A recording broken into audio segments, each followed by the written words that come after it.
খুলনার বউবাজার। আজকের এই ভিডিওতে আমি আপনাদেরকে এই বাজারটি ঘুরিয়ে দেখাবো। খুলনা শহরের একদম শেষ এলাকায় এই বউবাজারটি অবস্থিত। এই বাজারটিতে এমন কোনো জিনিস নাই যে যেটি আপনারা পাবেন না। আপনাদের প্রয়োজনীয় যত জিনিসই আছে সবই পাওয়া যায় এই বাজারে। কাঁচা বাজার থেকে শুরু করে মাছ বাজার এবং ভাতের হোটেল, সোনার দোকান সবই আছে এই বাজারে।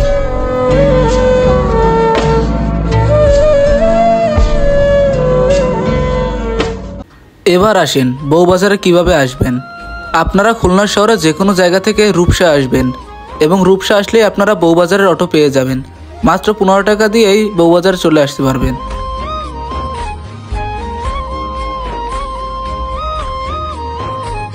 এই বাজারটি প্রতিদিনের ন্যায় সকাল 8টা থেকে একদম সন্ধ্যা বাজার পর্যন্ত চলতে থাকে এবং এইখানে কিন্তু সব ধরনের মালামালই পাওয়া যায়, একদম তাজা এবং টাটকা। আপনারা এই বাজারে প্রবেশের সাথে সাথে দেখবেন যে রাস্তার পাশ থেকে সারি সারি দোকান আছে পান সুপারির।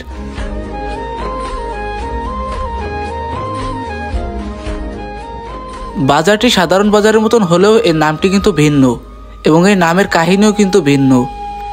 এই বাজারের মধ্যে প্রবেশ করতে বাম পাশে চোখে পড়বে যে বড় একটি ডিমের দোকান।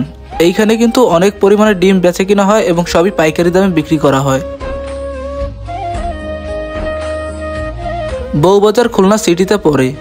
এটি খুলনা সিটি কর্পোরেশনের ওয়ার্ড নাম্বার 31 এর অন্তর্গত এলাকাগুলির সঙ্গে সংযুক্ত।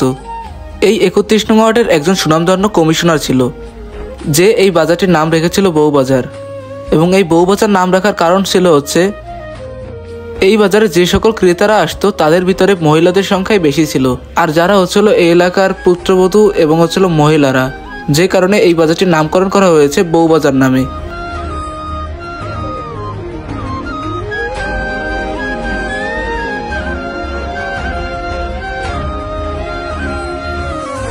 এই বাজারটি কিন্তু কোনো সাপ্তাহিক বা হচ্ছে কোনো হাট বাজার না। এটি কিন্তু প্রতিদিনই চালু হয় এবং প্রতিদিনই এখানে বেচা কিনা হয়। তবে অন্যান্য দিনের থেকে শুক্রবার দিনকার এই বাজারটি কিন্তু অনেক পরিমাণে জমজমাট হয়ে ওঠে।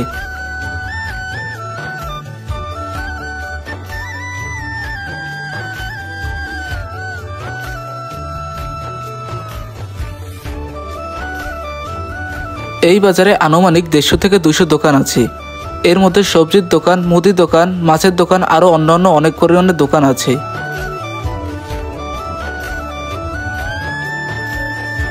তবে অন্যান্য দোকানের থেকে এই মাছের দোকানগুলো কিন্তু এই বাজারটির আকর্ষণ আরও বেশি বাড়িয়ে দিয়েছে।